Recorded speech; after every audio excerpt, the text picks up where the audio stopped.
그는 자신만만했습니다. 유럽 전쟁의 전문가로서 세계의 군사 역사는 대규모 군대와 유명한 장군들로 이루어진 유럽 중심의 이야기라고 굳게 믿었죠. 그러나 한 통의 이메일이 그의 확신을 흔들었습니다. 작은 아시아 국가에서 온 초대장은 그를 낯선 땅으로 이끌었고, 그는 단순히 학문적 예의를 위해 방문하기로 결심했지만 그곳에서 경험한 모든 것은 그의 사고방식을 뒤흔들었습니다. 한국이라는 작은 반도, 수천 년 동안 강력한 이웃들 사이에서 생존을 위해 싸워온 그들의 전략과 무기는 그가 알던 역사와는 전혀 다른 이야기를 들려주었죠. 과연 그는 어떤 깨달음을 얻었을까요? 그리고 이 여행이 그의 역사적 관점을 어떻게 바꾸었을까요? 오늘 그 특별한 여정을 함께 따라가 보겠습니다. 안녕하세요, 여러분. 저는 영국 옥스퍼드 대학교에서 역사를 가르치고 있는 앤드류 교수입니다. 매일 아침 저는 유럽 전쟁에 관한 오래된 책들로 가득 찬 제 사무실로 걸어 들어가고 있었어요. 제 사무실 벽에는 워털루, 헤이스팅스 같은 유명한 전장의 지도들이 걸려 있었습니다. 오래전에 수천 명의 군인들이 싸웠던 곳들이죠. 책장에는 영국, 프랑스, 독일의 장군들과 왕들에 관한 두꺼운 책들이 빼곡히 꽂혀 있었어요. 학생들은 저를 유럽 전쟁 전문가로 존경하고 있었죠. 제가 강의를 할 때마다 강의실은 항상 가득 차 있었고, 사람들은 제가 말하는 모든 것을 필기하고 있었어요. 이런 모습들이 저를 중요하고 똑똑하다고 느끼게 해주었습니다. 저는 20년 동안 오직 유럽의 전투만 연구해왔고, 전쟁 역사에 관해 알 가치가 있는 모든 것을 알고 있다고 생각하고 있었죠. 어느 비 오는 화요일 아침, 저는 제 나무 책상에 앉아 과제물을 채점하고 있었어요. 비가 창문을 두드리는 소리가 들리는 가운데 저는 따뜻한 차를 마시고 있었죠. 제 고양이 윈스턴, 그러니까 유명한 영국 지도자의 이름을 따서 지은 녀석은 구석에 있는 책 더미 위에서 잠들어 있었어요. 모든 것이 평소와 같이 편안했습니다. 그때 이메일을 확인했어요. 한국의 서울대학교에서 온 메시지가 있었습니다. 그들은 제가 그곳을 방문해서 군사 역사에 관한 강연을 해주길 원하고 있었어요. 처음에는 생각도 않고 거의 삭제 버튼을 누를 뻔했습니다. 왜 작은 아시아 국가까지 가야 할까요? 그들이 중요한 전투에 대해 저에게 무엇을 가르쳐 줄 수 있을까요? 제 머릿속에서는 진짜 역사는 유럽에서 대규모 군대와 유명한 장군들과 함께 일어난 것이었으니까요. 저는 오랫동안 그 이메일을 바라보고 있었어요. 제 손가락은 삭제 버튼 위에서 맴돌고 있었죠. 하지만 뭔가가 저를 멈추게 했습니다. 아마도 해마다 같은 전투에 대해 가르치는 지루함 때문이었을 수도 있고, 제가 거의 아무것도 모르는 곳에 대한 호기심 때문이었을 수도 있어요. 또는 어쩌면 제가 알지 못하는 흥미로운 이야기가 있지 않을까 하는 기대감이었을 수도 있죠. 초대장을 고민하고 있을 때 윌리엄스 교수가 제 사무실에 머리를 내밀었어요. 그녀는 제 화면에 있는 이메일을 보고는 제가 수락해야 한다고 말했습니다. 그녀는 제가 오직 유럽 역사에만 집중하는 것이 저를 제한하고 있다고 했어요. 그녀의 말은 제가 듣고 싶지 않았던 진실을 담고 있었기 때문에 마음에 상처를 주었습니다. 그날 저녁 집에서 저는 오래된 세계 지도책을 꺼내보았어요. 한국을 찾았죠. 아시아 대륙 가장자리에 위치한 작은 반도였습니다. 제가 연구하던 유럽 국가들에 비하면 아주 작게 보였어요. 그런 작은 곳에서 어떤 중요한 전투가 벌어질 수 있었을까요? 유럽의 대규모 전쟁과 비교할 만한 어떤 전략을 사용했을까요? 하지만 그 초대장은 계속 제 마음을 끌고 있었어요. 일주일 후 저는 그 초대를 수락했어요. 짧은 여행이 될 거라고 스스로에게 말했습니다. 강연을 하고 그들의 지역 역사에 대해 공손하게 대하고 제 진짜 일로 돌아갈 거라고요. 저는 유럽 군사 역사의 위대함에 대한 발표 자료들로 가방을 채웠습니다. 비행 날짜가 다가오면서 저는 긴장되면서도 약간 짜증이 나고 있었어요. 편안한 사무실과 일상에서 벗어나게 될 테니까요. 낯선 음식을 먹고 제 언어나 배경을 공유하지 않는 사람들과 소통하려고 노력해야 할 것입니다. 한국이 군사 역사에 대해 나에게 뭘 가르쳐 줄 수 있을까? 가방을 닫으며 저는 중얼거렸어요. 이건 단순한 학문적 예의 방문일 뿐, 그 이상은 아니야. 비행기가 작게 덜컹하며 착륙했어요. 오랜 비행 끝에 저는 드디어 한국에 도착했습니다. 오래 앉아있느라 허리가 아프고 피곤하고 짜증이 나고 있었죠. 공항 건물을 향해 움직이는 동안 저는 작은 창문 밖을 내다보고 있었어요. 단순하고 구식인 뭔가를 볼 거라 생각했는데 인천국제공항을 보고 깜짝 놀랐습니다. 유럽에서 본 어떤 공항보다 크고 현대적이고 아름다웠거든요. 이게 제 첫 번째 놀라움이었습니다. 공항을 걸어가면서 모든 것이 깨끗하고 효율적이었어요. 안내판은 한국어와 영어로 모두 표시되어 있었죠. 사람들은 빠르게 그러나 정중하게 움직이고 있었어요. 아무도 서로 부딪히지 않았습니다. 공기도 대부분의 공항처럼 답답하지 않고 신선한 냄새가 나고 있었어요. 이미 한국은 제가 예상했던 모습이 아니었습니다. 짐을 찾은 후 저는 도착 구역으로 걸어갔어요. 한 젊은 여성이 저에게 손을 흔들고 있었죠. 그녀는 제가 방문하는 동안 안내를 맡은 정민아라고 자신을 소개했습니다. 그녀 옆에는 카메라를 든 키 큰 남자가 서 있었는데 이탈리아에서 온 다큐멘터리 영화 제작자 루카 로시라고 자신을 소개했어요. 그는 군사 역사에 관한 프로젝트를 위해 제 방문 중 일부를 녹화할 거라고 설명했습니다. 저는 촬영팀이 있을 거라고 예상하지 못했기 때문에 긴장되고 있었어요. 우리는 그들의 차로 걸어갔고 곧 수도 서울을 향해 달리고 있었습니다. 그때 제 두 번째 큰 놀라움이 찾아왔어요. 고속도로는 매끄럽고 현대적이었거든요. 양쪽으로 과학소설 영화에나 나올 법한 높은 건물들이 보이고 있었습니다. 독특한 모양의 유리와 강철로 반짝이고 있었죠. 이건 내가 상상했던 모습이 아니네요. 생각 없이 말했어요. 미나는 미소를 지으며 많은 방문객들이 같은 느낌을 받는다고 말했습니다. 루카는 서양 사람들이 종종 아시아 국가들에 대한 구식 생각을 가지고 온다고 덧붙였어요. 부끄러움에 얼굴이 뜨거워지는 걸 느꼈습니다. 제 잘못된 생각이 그렇게 명백했나요? 도심에 가까워질수록 더 놀라운 것을 보았어요. 이 현대적인 건물들 바로 옆에 곡선 지붕과 화려한 장식이 있는 고대 궁전과 사원들이 서 있었거든요. 오래된 것과 새로운 것이 나란히 서 있었는데 어느 쪽도 어색해 보이지 않았습니다. 미나는 600년 전에 지어진 경복궁을 가리켰어요. 그 거대한 나무 문과 돌담은 강력하고 중요해 보이고 있었습니다. 우리는 자동차, 버스, 사람들로 가득 찬 번화한 거리를 지나고 있었어요. 한국어로 된 화려한 간판들이 건물에 걸려 있었죠. 인도는 붐비고 있었지만 지저분하지 않았어요. 모두가 어딘가 중요한 곳에 가는 것처럼 보이고 있었습니다. 서울은 1000만 명이 사는 도시예요. 미나가 설명했습니다.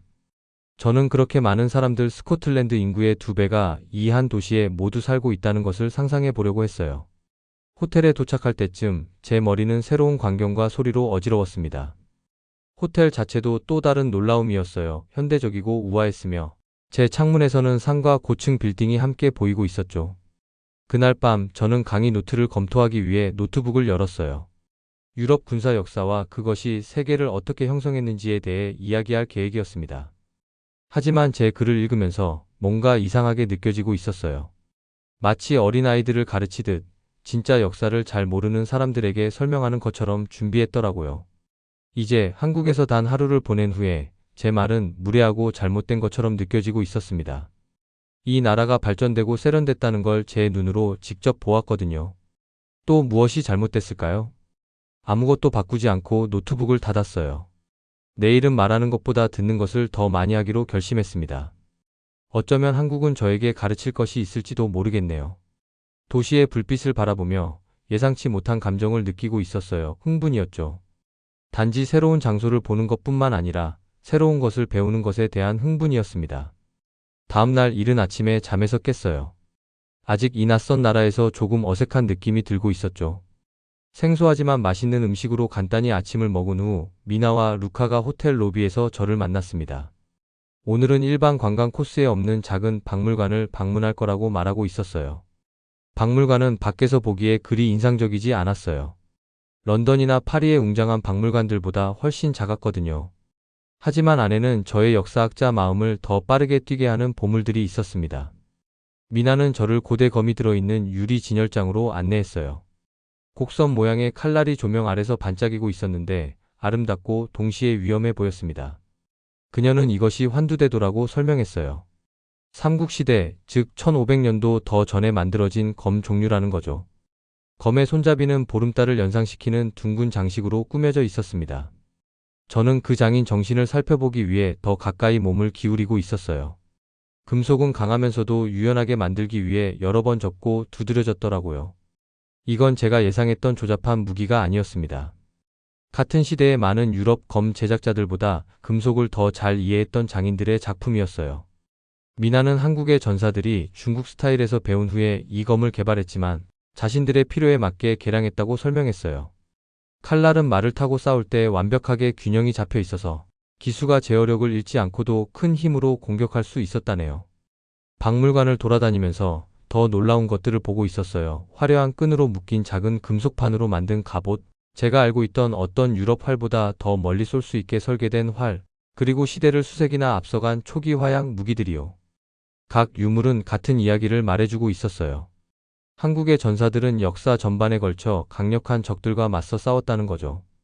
그들은 가장 큰 군대를 갖춤으로써가 아니라 상대보다 더 똑똑하고 창의적으로 생존했다는 것을 보여주고 있었습니다. 저를 가장 감동시킨 것은 중국과 일본 사이에 있는 한국의 위치를 보여주는 지도였어요. 한국은 두 거인들 사이에 낀 작은 나라 같았죠. 수천 년 동안 그들은 단지 생존하기 위해 영리해야만 했던 거예요. 그들의 무기와 전략은 다른 나라를 정복하기 위한 것이 아니라 압도적인 상황에서도 그들의 고향을 보호하기 위해 만들어졌던 거였습니다. 점심시간쯤이 되자 제 머릿속은 새로운 정보로 가득 차 있었어요. 우리는 비빔밥을 제공하는 작은 식당에 들렀는데요. 채소, 고기, 그리고 매운 소스가 올라간 화려한 밥 그릇이었어요. 미나가 보여준 대로 모든 걸 함께 비비면서 폭발하는 맛을 즐기고 있었죠. 점심 식사 중에 미나는 한국 역사에 대해 더 많이 설명해 주었어요. 한국은 항상 더 크고 강력한 이웃들에 둘러싸여 있었다고 말했습니다. 종종 제국을 건설하려고 했던 유럽 국가들과 달리 한국은 자신의 땅과 문화를 지키는데 집중했다고 하더라고요. 루카는 2년 동안 한국 군사 역사를 연구해온 사람으로서 그의 관점을 덧붙였어요. 그는 고대 성벽과 전투 장소를 촬영한 영상 자료를 보여주었습니다. 그가 가장 매료된 것은 한국군이 종종 엄청나게 수적 열세에도 불구하고 전투에서 승리했다는 점이라고 말하고 있었어요. 저는 그와 논쟁을 벌이고 있었죠. 수년간 가르쳐온 군사 이론을 인용하면서요. 더 큰 군대가 거의 항상 승리한다고 주장했어요. 그건 전쟁의 기본 원칙이라고요.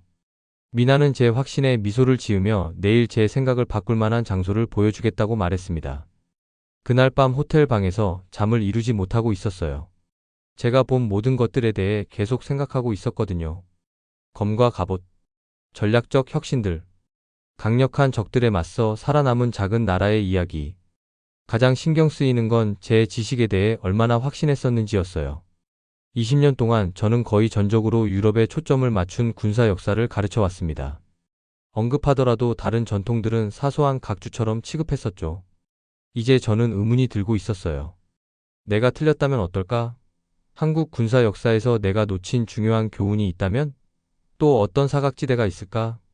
결국 이런 어지러운 질문들이 머릿속에서 맴돌며 잠이 들었어요. 제 편안한 확신은 무너지고 있었고 새롭고 불확실한 무언가가 그 자리를 차지하고 있었습니다. 다음날 아침은 밝고 맑게 밝아왔어요. 한국에서 이틀을 보낸 후에 시차에 적응하기 시작했지만 새로운 정보들로 제 마음은 아직도 불안정하게 느껴지고 있었습니다. 미나와 루카가 저를 일찍 픽업했어요. 오늘은 한국 군사 역사의 특별한 점을 보여줄 두 개의 중요한 전투 장소를 방문할 거라고 미나가 설명하고 있었죠. 우리의 첫 번째 방문지는 행주산성이었어요. 약 1시간 정도 운전하며 번잡한 도시를 뒤로 했습니다. 성은 넓은 한강이 내려다 보이는 언덕 위에 서 있었어요. 처음에는 그리 인상적으로 보이지 않았습니다. 유럽에서 익숙했던 높은 돌성보다는 주로 흙과 돌로 만들어져 있었거든요. 하지만 위치는 완벽했어요. 정상에서는 사방으로 수킬로미터를 볼 수 있었습니다. 미나는 1593년에 이곳에서 일어났던 대격전에 대해 이야기해 주었어요. 임진왜란이라 불리는 일본의 조선 침략 기간 동안 권율이라는 조선 장군이 단 3,000명의 병사로 이곳을 방어했다고 했습니다. 공격하는 일본군은 3만 명이었어요. 10배나 더 많았던 거죠. 군사적으로 볼 때 이건 방어가 불가능했어야 했어요. 저는 믿을 수 없어서 고개를 젓고 있었어요. 군사 역사를 연구한 모든 세월 동안 이렇게 압도적인 불리함을 극복하고 승리한 전투는 거의 들어본 적이 없었거든요. 미나에게 불가능해 보인다고 말했습니다. 그녀는 미소를 지으며 어떻게 해냈는지 설명하기 시작했어요. 권율 장군은 신기전 같은 특별한 무기를 사용했답니다. 세계 최초의 로켓 발사기로 한 번에 여러 개의 화살을 발사할 수 있었대요. 그는 흙벽과 나무 장벽을 섞어 교묘한 방어 시설을 만들었고 한쪽에는 강을 자연 방어벽으로 활용했습니다.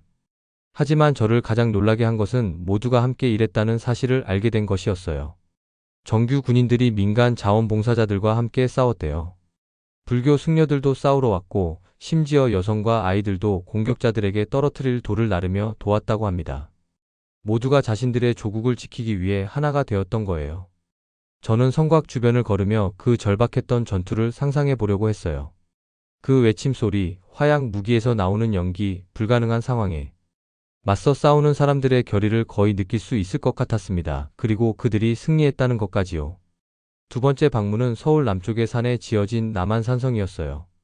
이곳은 훨씬 더 큰 성으로 산꼭대기를 몇 킬로미터나 둘러싸는 거대한 돌담이 있었습니다. 비상시에 수도를 보호하기 위해 지어졌대요.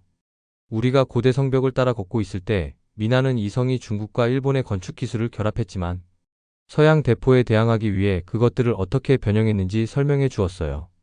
건축자들은 세계 각지의 다양한 성벽 디자인을 연구해서 고유하게 한국적인 것을 만들어냈다고 합니다. 성벽 안에는 창고, 우물, 심지어 농장까지 있었어요. 미나는 이 성이 포위 공격 중에도 수천 명의 사람들을 최대 4개월까지 안전하게 보호하도록 설계되었다고 설명했습니다.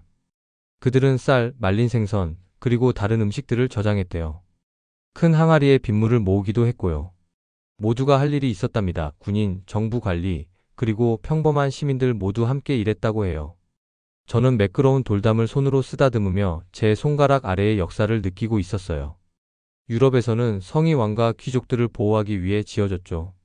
하지만 이곳은 공동체 전체를 보호하기 위해 설계되었습니다. 그날 저녁 호텔로 돌아와서 제가 본 모든 것에 대해 일기를 쓰고 있었어요. 저는 예상치 못한 내용을 쓰고 있는 자신을 발견했습니다. 오직 유럽 군사 역사에만 집중함으로써 중요한 무언가를 놓친 것인가? 만약 가장 놀라운 군사적 업적 중 일부가 내가 한 번도 연구하지 않은 곳에서 일어났다면 어떨까? 제 경력에서 처음으로 다시 초보자가 된 것 같은 기분이 들었어요. 수십 년 동안 가지고 있던 확신이 깨지고 있었고 아직 배워야 할 것이 얼마나 많은지 드러나고 있었습니다. 잠들기 전에 제가 가져온 책들을 바라보았어요. 유럽 군사 역사에 관한 제 자신의 출판물들이었죠. 그것들은 갑자기 불완전하게 느껴졌습니다. 마치 이야기의 절반만 말하고 있는 것 같았어요. 내일은 한국에서의 마지막 날이 될 텐데 역사에 대한 제 이해를 바꿀 또 다른 발견이 있을지 궁금했습니다. 한국에서의 마지막 날, 미나와 루카가 저를 서울이 내려다보이는 언덕 위에 있는 작은 찻집으로 데려갔어요. 나무로 지어진 건물은 오래됐지만 잘 관리되어 있었습니다. 밖에는 도라분의 꽃들이 피어 있었고요. 안에 들어가서 우리는 창가 근처 낮은 탁자에 놓인 방석에 앉았어요. 주인이 손잡이 없는 작은 흙잔에 뜨거운 차를 가져다 주고 있었습니다. 아래로 펼쳐진 도시를 바라보면서 제가 도착했을 때와는 다르게 느끼고 있었어요. 불과 나흘 전에 배울 것이 별로 없다고 생각하며 한국에 왔었는데 지금은 제 머릿속이 새로운 생각과 질문들로 가득 차 있었습니다. 달콤 쌉싸름한 차 맛이 제 기분과 딱 맞아떨어지고 있었어요. 제가 발견한 것에 대한 기쁨과 이 모든 세월 동안 놓쳐온 것에 대한 슬픔이 섞인 느낌이었죠. 저는 미나와 루카에게 드디어 중요한 무언가를 이해했다고 말했어요. 한국 군사 역사는 다른 나라를 정복하거나 제국을 건설하는 것에 관한 게 아니었습니다. 생존에 관한 것이었어요. 더 강한 이웃들에 둘러싸여 있을 때 자신을 보호할 영리한 방법을 찾아낸 작은 나라에 대한 이야기였죠. 미나는 고개를 끄덕이며 미소 지었어요. 그것이 바로 제 방문 동안 그들이 제가 보기를 바랐던 것이라고 말했습니다. 루카는 카메라를 내려놓고 그들이 더 큰 계획이 있다고 설명했어요. 그들은 제가 그들의 프로젝트에 합류하길 원하고 있었습니다. 서양 관객들에게 한국 군사 역사를 보여주는 책과 TV 시리즈를 만드는 거였죠. 그들은 이런 이야기들을 한 번도 들어본 적 없는 사람들에게 전하는데 도움을 줄 제 배경과 명성을 가진 사람이 필요했던 거예요. 저는 옥스퍼드에 있는 제 학생들에 대해 생각했어요. 그들은 제가 학생 시절에 공부했던 것과 똑같은 전투들을 공부하고 있었죠. 모두 유럽 역사에서 온 것들이었습니다. 그들이 얼마나 많은 것을 놓치고 있을까요? 세계에 대한 그들의 이해가 얼마나 불완전할까요? 그 자리에서 저는 역사를 가르치는 방식을 바꿔야겠다고 결심했어요. 강의 노트를 다시 쓰고 한국과 다른 아시아 군사 전통에 관한 책들로 새로운 독서 목록을 만들 것입니다. 중요한 일들이 유럽뿐만 아니라 전 세계 곳곳에서 일어났다는 것을 제 학생들에게 보여줄 거예요. 제가 이것을 말했을 때 미나가 기뻐하는 것 같았어요. 그날 오후 우리는 마지막 역사 유적지를 방문했어요. 한국 최고의 해군 사령관인 이순신 장군을 기리는 작은 박물관이었습니다. 저는 그가 유럽에서 비슷한 배가 등장하기 200년 전에 최초의 철갑, 전함일 가능성이 높은 거북선을 발명했다는 것을 배웠어요. 단 13척의 배로 그는 한때 133척의 일본 함대를 물리쳤다고 해요. 그의 뛰어난 전술은 오늘날에도 해군 전문가들이 연구하고 있답니다. 용머리와 가시로 덮인 지붕이 있는 거북선의 상세한 모형을 살펴보면서 저는 전문적인 감탄과 개인적인 부끄러움이 이상하게 섞인 느낌을 받고 있었어요. 어떻게 이렇게 뛰어난 지휘관이나 그의 혁명적인 배에 대해 한 번도 들어본 적이 없었을까요? 제 지식에는 또 어떤 빈틈이 있을까요? 다음날 아침, 루카가 저를 공항으로 데려다 주었어요. 비행기가 이륙하면서 저는 아래 한국을 내려다보았습니다. 저에게 그렇게 큰 교훈을 준 작은 반도였죠. 제 서류 가방에는 완전히 새로운 책을 위한 메모, 개정된 강의 개요, 그리고 다음 해에 제 학생들을 한국으로 데려올 계획들이 들어 있었어요. 저는 우리가 찻집에서 나눴던 대화 중에 미나가 했던 말이 생각났습니다. 그녀는 한국적 사고방식에서 가장 큰 승리는 전투에서 이기는 것이 아니라 닫혀있던 마음을 바꾸는 것이라고 말했었죠. 그런 기준으로 보면 한국은 저에게 큰 승리를 거둔 셈이었어요. 그리고 저는 제 패배에 감사하고 있었습니다. 영국으로 돌아가는 비행기 안에서 이것이 정말 끝이 아니라 시작이라는 걸 깨달았어요. 제 오래된 믿음의 편안한 세계가 도전받았고 그 자리에는 더 흥미로운 무언가가 있었습니다. 더 크고 풍부한 역사 이해였죠. 저는 가르치러 한국에 여행했다고 생각했는데 대신 배웠던 거였어요. 비행기가 저를 집으로 실어 날랐을 때 저는 마치 금보다 더 귀중한 보물을 가져가는 것 같은 느낌이 들었습니다. 새로운 관점이라는 선물이었죠. 세계를 가로지르는 제 여행은 사실 사고방식을 가로지르는 여행이었어요. 그리고 비록 같은 사무실과 같은 책들로 돌아가고 있었지만 그것들을 다시는 같은 방식으로 볼 수 없을 것 같았습니다. 시청해주셔서 감사합니다.